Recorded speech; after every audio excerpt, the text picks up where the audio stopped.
नमस्कार। आज हम वैदिक साहित्य के विशाल खजाने में से कुछ बहुत ही महत्वपूर्ण ग्रंथों पर बात करने वाले हैं। हाँ, ये ऐसे ग्रंथ हैं जिनके बारे में शायद उतनी चर्चा नहीं होती जितनी संहिताओं या उपनिषदों की होती है। बिल्कुल, ये हैं ब्राह्मण ग्रंथ। अक्सर लोग इन्हें सिर्फ यज्ञ और कर्मकांड से जोड़कर देखते हैं। सही कहा, पर असल में ये उससे कई ज्यादा गहरे हैं, है ना? हाँ, वही।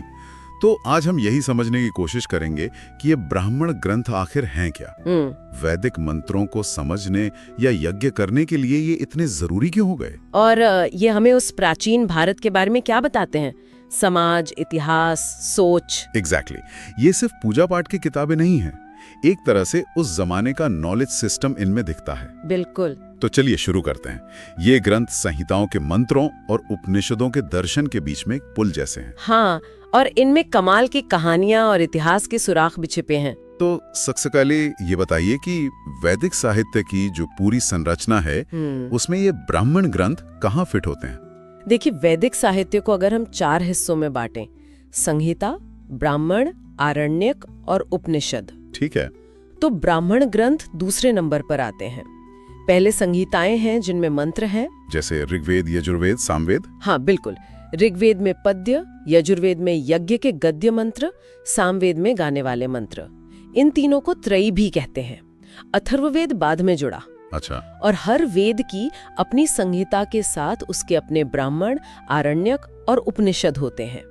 तो ब्राह्मण ग्रंथ संहिताओं के बाद आते हैं। एक तरह से संहिताओं की व्याख्या या गाइड बुक। हाँ, कह सकते हैं, प्रैक्टिकल गाइड बुक जैसा। अच्छा, ये तो समझा, पर ये ब्राह्मण शब्द कहाँ से आया? क्या इसका वर्ण वाले ब्राह्मण से सीधा लेना देना है? नहीं, ये बहुत आम कंफ्यूजन है।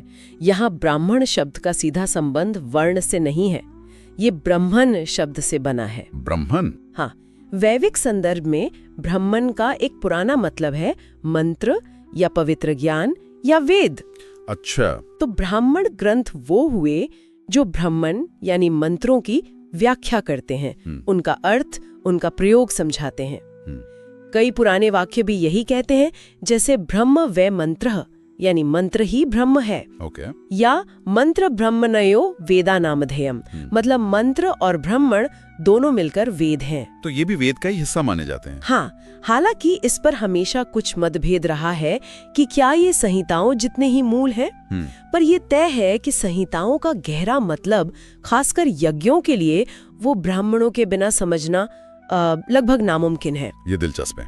तो मतलब एक ऐसा दौर आया जब सिर्फ मंत्र पढ़ना या गाना काफी नहीं रहा। बिल्कुल। ऐसी क्या जरूरत पड़ गई कि इतने बड़े बड़े व्याख्या ग्रंथ लिखने पड़े? यही तो सबसे रोचक बात है। ये सिर्फ ग्रंथ लिखने की बात नहीं है, ये सोच में एक बड़े बदलाव का संकेत है। कैसा बदलाव? देखिए, समय के साथ वैदिक समाज में यज्ञ बहुत महत्वपूर्ण हो गए, बहुत ज्यादा। देवताओं को खुश करने के लिए? वो तो था ही, पर उससे भी बढ़कर यज्ञ को सृष्टि चलाने वाली, समाज को व्यवस्थित रखने वाली एक कॉस्मिक प्रक्रिया माना जाने लगा। अच्छा। और यज्ञ बहुत जटिल होते गए। उनमें लगने वाला समय, सामग्री, मंत्रों का क्रम, सब कुछ एकदम डिटेल्ड और नियमबद्ध होता गया। तो क्या मंत्रों का मतलब लोग भूल रहे थे या कंफ्यूजन था? भूल रहे थे ऐसा कहना तो मुश्किल है, लेकिन हाँ, मंत्रों का जो सहज अर्थ था वो शायद इतने जटिल कर्म कांड में कहीं खो सा गया था। या यूं कहें कि सिर्फ मतलब जानना काफी नहीं था, अब ये जानना ज्यादा जरूरी हो गया था कि किस मंत्र का किस यज्ञ में किस वक्त कैसे इस्तेमाल करना है। अच्छा, यानी प्रैक्टिकल एप्लीकेशन। एग्जैक्टली। यही ब्राह्मण ग्रंथों की भूमिका आती है। उन्होंने मंत्रों का यथार्थ अभिप्राय, मतलब उनका असली मकसद और सही प्रयोग विधि, उसको स्थापित किया। तो ये एक तरह का स्टैंडर्डाइजेशन हुआ। हाँ बिल्कुल। वैदिक धर्म के अंदर एक तरह का फॉर्मलाइजेशन या मानकीकरण का दौर था ये। ब्राह्मण ग्रंथों ने यज्ञ को सिर्फ पूजा पाठ नहीं बल्कि एक वैज्ञानिक संस्था की तरह देखा। वैज्ञानिक संस्था, ये थोड़ा समझाइए। मतलब उन्होंने इसे बहुत व्यवस्थित बनाया। इसमें 2 मुख्य चीजें थी, विधि और अर्थवाद। विधि और अर्थवाद। हाँ, विधि यानी यज्ञ करने के नियम, स्टेप बाय स्टेप गाइड, और अर्थवाद मतलब उन नियमों को सही ठहराने के लिए दी गई दलीलें, कहानियां, तारीफें। अच्छा, मतलब क्यों करना है और कैसे करना है, दोनों। बिल्कुल। ये एक बड़ा वैचारिक शिफ्ट था। मंत्रों की खूबसूरती से हटकर उनके प्रैक्टिकल यूज और उसके पीछे के लॉजिक पर जोर देना। समझ गया। ये दिखाता है कि धर्म अब सिर्फ विश्वास या पूजा तक सीमित नहीं था, बल्कि एक सिस्टमैटिक कोडिफाइड ज्ञान बन रहा था। तो फिर ब्राह्मण ग्रंथों का जो मुख्य फोकस था वो यज्ञ और कर्मकांड ही हुआ। हाँ, मुख्य फोकस तो वही था।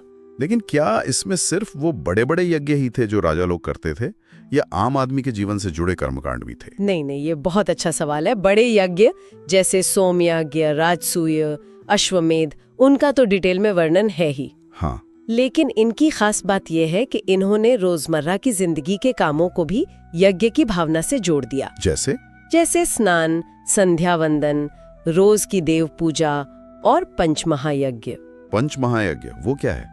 उसमें 5 तरह के यज्ञ आते थे। ब्रह्म यज्ञ, वेदों का अध्ययन; देव यज्ञ, देवताओं के लिए हवन; पितृयज्ञ, पितरों के लिए तर्पण; भूत यज्ञ, अन्य प्राणियों के लिए बलि; और अतिथि यज्ञ, अतिथि सत्कार। अरे वाह, अतिथि सत्कार भी यज्ञ? हाँ, इन सबको महत्वपूर्ण कर्मकांड माना गया। शतपथ ब्राह्मण में तो कहा ही है, यज्ञो वै श्रेष्ठतमम कर्म। यज्ञ ही सबसे श्रेष्ठ कर्म है। बिल्कुल। यहाँ यज्ञ का मतलब बहुत व्यापक हो गया। सिर्फ हवन कुंड में आहुति देना नहीं, बल्कि अपने सारे कर्तव्य ठीक से निभाना। ये तो हुई कर्मकांड की बात, पर क्या इनमें सिर्फ नियम और प्रोसेस ही लिखे हैं, या कोई गहरा फिलोसॉफिकल पहलू भी है? यही तो ये ग्रंथ और ज्यादा इंटरेस्टिंग हो जाते हैं। ये कर्मकांड और ज्ञान के बीच की कड़ी है। अच्छा, कैसे? ये यज्ञ को सिर्फ एक बाहरी क्रिया नहीं मानते, उसे सृष्टि के रहस्यों से, कॉस्मिक नियमों से, यहाँ तक कि इंसान के शरीर और चेतना से भी जोड़ते हैं। उदाहरण के लिए? कुछ ग्रंथों में ये विचार मिलता है कि यज्ञ के धुएं से बादल बनते हैं, बारिश होती है। ये तो उस जमाने की इकोलॉजिकल सोच जैसी लगती है। हाँ, शायद।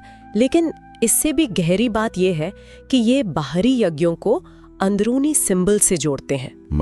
मतलब अग्नि क्या है, वेदी क्या है, आहुति क्या है, इन सब के सिंबॉलिक और फिलोसॉफिकल अर्थ बताए गए हैं। अच्छा, यही वो जमीन है जिस पर आगे चलकर आरण्यक और उपनिषद का ज्ञान कांड खड़ा हुआ। ब्राह्मण ग्रंथ कर्म को ज्ञान से जोड़ने का पहला सिस्टमैटिक प्रयास करते हैं।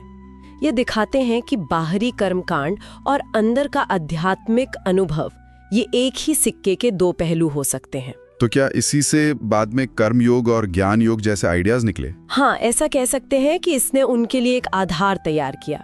तो ये सिर्फ कर्मकांड के मैनुअल नहीं है, ये कर्म दर्शन की शुरुआत है। वाह, ये तो वाकई कर्मकांड से बहुत आगे की बात है। और हमने शुरू में कहा था कि इनमें कहानियां भी हैं। हाँ, बहुत सी। क्या ये सिर्फ यज्ञ समझाने के लिए हैं, या इनका अपना भी कोई महत्व है? नहीं, इनका अपना बहुत महत्व है। इनमें अद्भुत कहानियां भरी पड़ी हैं। और ये सिर्फ उदाहरण नहीं है, कई तो इतनी पावरफुल हैं कि बाद के पुराणों और महाकाव्यों का बेस बनी। कोई खास उदाहरण? सबसे फेमस उदाहरण है शतपथ ब्राह्मण में मनु और मत्स्य की जल प्रलय की कथा। हाँ, ये तो सुनिए, ग्रेट फ्लड वाली कहानी। बिल्कुल, ये दुनिया की सबसे पुरानी जल प्रलय कथाओं में से एक मानी जाती है। इसमें एक मछली मनु को आने वाली प्रलय के बारे में बताती है, नाव बनाने को कहती है। मनु नाव में सभी जीवों के बीच और अपने परिवार के साथ बैठते हैं, फिर वही मछली नाव को खींचकर पहाड़ तक सुरक्षित ले जाती है। और फिर नई सृष्टि शुरू होती है। हाँ, बाद में मनु यज्ञ करते हैं जिससे श्रद्धा उत्पन्न होती है और फिर उनसे नई मानव सृष्टि चलती है। ये कहानी सिर्फ प्रलय की नहीं, सृष्टि की निरंतरता और यज्ञ की सृजनात्मक शक्ति को भी दिखाती है। सच में? और कोई ऐसी ही फेमस कहानी? एक और बहुत प्रसिद्ध कहानी है पुरुरवा और उर्वशी की। राजा पुरुरवा और अप्सरा उर्वशी। हाँ, वही। इसका बीज तो ऋग्वेद में है, लेकिन शतपथ ब्राह्मण में ये कहानी और डिटेल में है। एक नश्वर राजा और स्वर्ग की अप्सरा की प्रेम, शादी और फिर बिछड़ने की कहानी है ये। शर्तें टूटने पर उर्वशी चली जाती हैं। हाँ, और राजा उनकी वियोग में भटकता है। इस कहानी का भारतीय साहित्य पर बहुत गहरा असर पड़ा। कालिदास का नाटक विक्रमोर्वशीयम इसी पर आधारित है। तो मतलब इन ग्रंथों में सिर्फ नियम कायदे नहीं, मानवीय भावनाएं भी हैं। बिल्कुल, ये कहानियां यही दिखाती हैं। अच्छा, ये कहानियां तो दिलचस्प हैं, पर अगर हम थोड़ा पीछे हटकर देखें तो क्या इन ग्रंथों में सिर्फ कथाएं और कर्मकांड ही हैं, या उस समय के समाज और इतिहास की भी कोई ठोस जानकारी मिलती है? बिल्कुल मिलती है, और इसीलिए ये ग्रंथ इतिहासकारों के लिए भी बहुत कीमती हैं। ये सिर्फ धर्म ग्रंथ नहीं, अपने समय के समाज, राजनीति, भूगोल का भी आईना है। टाइम पीरियड क्या होगा इनका? मोटे तौर पर कहें तो राजा परीक्षित की बात का समय, यानी महाभारत के बाद, और मगध के राजा बिंबिसार से पहले का। अच्छा, यानी बुद्ध से कुछ पहले का दौर। हाँ, ये वो समय है जब उत्तर भारत में बड़े बड़े जनपद बन रहे थे। तो क्या इनमें राजाओं और राज्यों का जिक्र है? हाँ बिल्कुल, कुरु पंचाल, कौशल, काशी, विदेह, गांधार, ऐसे कई जनपदों और उनके राजाओं जैसे जनक का जिक्र मिलता है। ऐत्रेय ब्राह्मण में तो राजाभिषेक के नियम दिए गए हैं। उससे उस समय की पॉलिटिकल सोच, राजा के कर्तव्य, राज्य कैसा होना चाहिए, इसका पता चलता है। और क्या पता चलता है समाज के बारे में?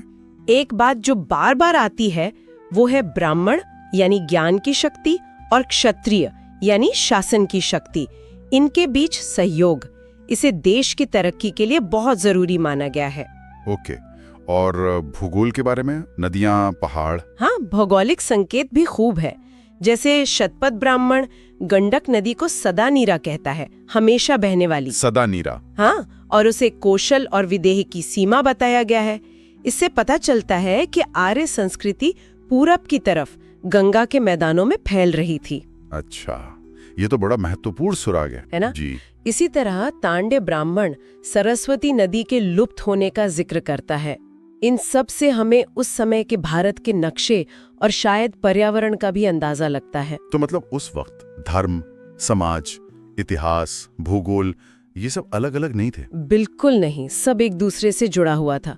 यज्ञ के वर्णन के बीच में राजाओं के नाम आ सकते हैं, किसी नदी का जिक्र हो सकता है।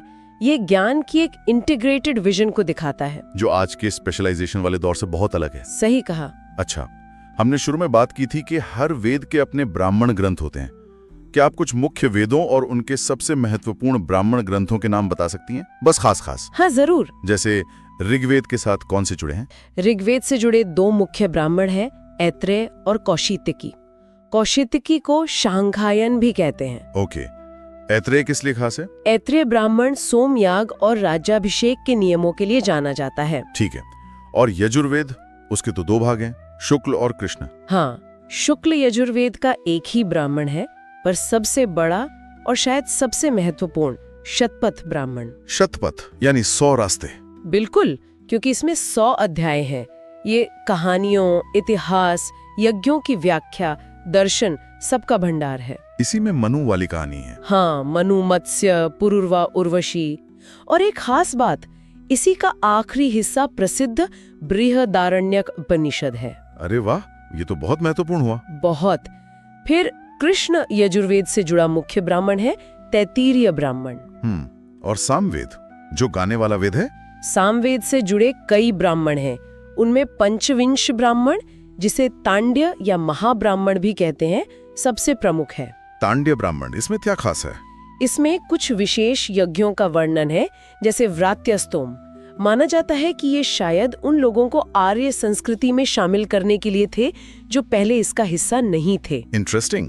और अथर्ववेद का एक ही ब्राह्मण उपलब्ध है, गोपद ब्राह्मण।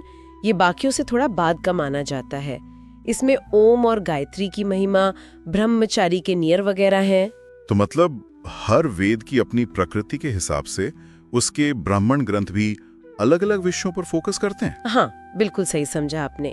ऋग्वेद वाले स्तुति और राजपाठ पर, यजुर्वेद वाले यज्ञ की प्रक्रिया पर, सामवेद वाले गायन और उससे जुड़े अनुष्ठानों पर, और अथर्ववेद वाले शायद लोक परंपराओं और दर्शन पर ज्यादा ध्यान देते हैं। ये दिखाता है कि वैदिक ज्ञान कितना व्यवस्थित था। हाँ, हर शाखा ने अपने ज्ञान को न सिर्फ बचाया, बल्कि ब्राह्मण ग्रंथों के जरिए उसे और विकसित और व्यवस्थित किया। एक और बात जो मुझे बहुत रोचक लगी थी, वो ये कि इन ब्राह्मण ग्रंथों को भारतीय गद्य साहित्य, मतलब प्रोज लिटरेचर, उसका शुरुआती रूप माना जाता है। हाँ, ये सचमुच एक बहुत महत्वपूर्ण बात है, क्योंकि हम वेदों को तो कविताओं यानी पोएट्री से जोड़ते हैं। सही है। संहिताएं, खासकर ऋग्वेद, ज्यादातर पद्य में है, लेकिन ब्राह्मण ग्रंथ लगभग पूरे के पूरे गद्य में लिखे गए हैं। तो ये संस्कृत प्रोज के सबसे पुराने उदाहरण हैं। हाँ, सबसे प्राचीन और सबसे ज्यादा मात्रा में मिलने वाले उदाहरणों में से हैं। और सिर्फ गद्य में होना ही नहीं, इनकी भाषा शैली भी खास है। कैसी है इनकी भाषा? ये उस भाषा को दिखाती है जो संहिताओं की थोड़ी मुश्किल पोएटिक वैदिक संस्कृत और बाद की जो पाणिनि वाली क्लासिकल संस्कृत है, उसके बीच की कड़ी है। तो क्या ये भाषा संहिताओं से आसान थी? हाँ, तुलना करें तो ब्राह्मणों की भाषा ज्यादा नियमबद्ध है, सीधी है, फ्लो में है। इसमें संहिताओं की तरह बहुत मुश्किल संधियां या बहुत लंबे लंबे समास कम मिलते हैं। वाक्य अक्सर छोटे और साफ होते हैं। इसका मकसद क्या था? आसानी से समझाना। हाँ, लगता तो यही है, ताकि यज्ञ करने वाले पुरोहित और यजमान जटिल प्रोसेस और मंत्रों का मतलब आसानी से समझ सकें। इसमें डायलॉग स्टाइल का भी इस्तेमाल है, जिससे भाषा में जान आ जाती है। भाषा के जानकार इसमें प्रसाद गुण की बात करते हैं। प्रसाद गुण, ये क्या होता है? प्रसाद गुण का मतलब है भाषा की क्लैरिटी, सिंप्लिसिटी। जैसे साफ पानी आराम से बहता है और उसमें सब कुछ साफ दिखता है, वैसे ही प्रसाद गुण वाली भाषा आसानी से समझ आ जाती है, उसमें कोई उलझाव नहीं होता। अच्छा। मुश्किल विषय भी आसानी से समझ आ जाते हैं। तो शायद ये जरूरत यज्ञ जैसे जटिल विषय को साफ साफ समझाना, इसी ने सरल असरदार गद्य शैली को जन्म दिया। और यही आगे चल के क्लासिकल संस्कृत प्रोज की नींव बनी। हाँ, और शायद भारत की दूसरी भाषाओं के गद्य के विकास की भी। ये दिखाता है कि कैसे ज्ञान को फैलाने की जरूरत भाषा को भी नया रूप दे देती है। तो अगर हम इस पूरी चर्चा को समेटें, तो ब्राह्मण ग्रंथों का महत्व क्या है? ये सिर्फ पुरानी यज्ञ की किताबें नहीं है, बल्कि ये वैदिक ज्ञान परंपरा की रीढ़ की हड्डी है। ये संहिताओं के मंत्रों और यज्ञों के कर्मकांड के बीच पुल बनाते हैं। फिर ये कर्मकांड को सिंबॉलिक और फिलोसॉफिकल मतलब देकर ज्ञान कांड यानी आरण्यक और उपनिषद की तरफ ले जाते हैं। तो ये सिर्फ धर्म के लिए नहीं है? नहीं, बिल्कुल नहीं। ये प्राचीन भारतीय इतिहास, समाज, राजनीति, भूगोल और यहाँ तक कि भारतीय गद्य भाषा के विकास को समझने के लिए भी बहुत जरूरी स्रोत हैं। तो ये कहना गलत नहीं होगा कि इन्होंने भारतीय जीवन दृष्टि, धर्म और ज्ञान परंपरा की नींव रखी। बिल्कुल, जिसमें कर्मकांड तो था ही, साथ में नैतिकता, सामाजिक नियम और शायद कानून और शासन के भी शुरुआती आइडियाज शामिल थे। ये वैदिक युग के एक बहुत ही क्रिएटिव और बौद्धिक दौर को दिखाते हैं, जब इंसान अपने आसपास की दुनिया, अपने कर्मों और यूनिवर्स के साथ अपने रिश्ते को समझने की और उसे एक सिस्टम देने की गहरी कोशिश कर रहा था। ये ग्रंथ दिखाते हैं कि ज्ञान सिर्फ सोचने की चीज नहीं था, उसे जीवन में, कर्म में उतारने की कोशिश भी थी। बिल्कुल, और ये सारी बातचीत एक दिलचस्प सवाल की तरफ ले जाती है, सोचने के लिए। हाँ, बताइए। प्रिंसिपल से और कॉस्मिक नियमों से जोड़ा और इस तरह आत्मज्ञान यानी उपनिषदों के ज्ञानकांड का रास्ता खोला। हाँ। तो क्या उसी तरह हमारे आज के जमाने के जो जटिल अनुष्ठान या सिस्टम्स हैं, जैसे हमारी टेक्नोलॉजी, हमारी इकोनॉमी, हमारी पॉलिटिकल और सोशल संरचनाएं, अच्छा, क्या उन्हें भी इसी तरह की एक ब्राह्मण जैसी मीमांसा, एक गहरे विश्लेषण की जरूरत है? ताकि हम क्या समझ सकें? ताकि हम उनके ऊपरी रूप के पार जाकर उनके असली उद्देश्य, उनमें छिपी हुई मान्यताएं और जो मानवीय मूल्य हैं, उनके साथ उनके गहरे संबंध को समझ सकें। ये वाकई सोचने वाली बात है। आधुनिक जीवन की जटिलताओं का एक गहरा विश्लेषण। हाँ, ये विचार करने लायक बात है।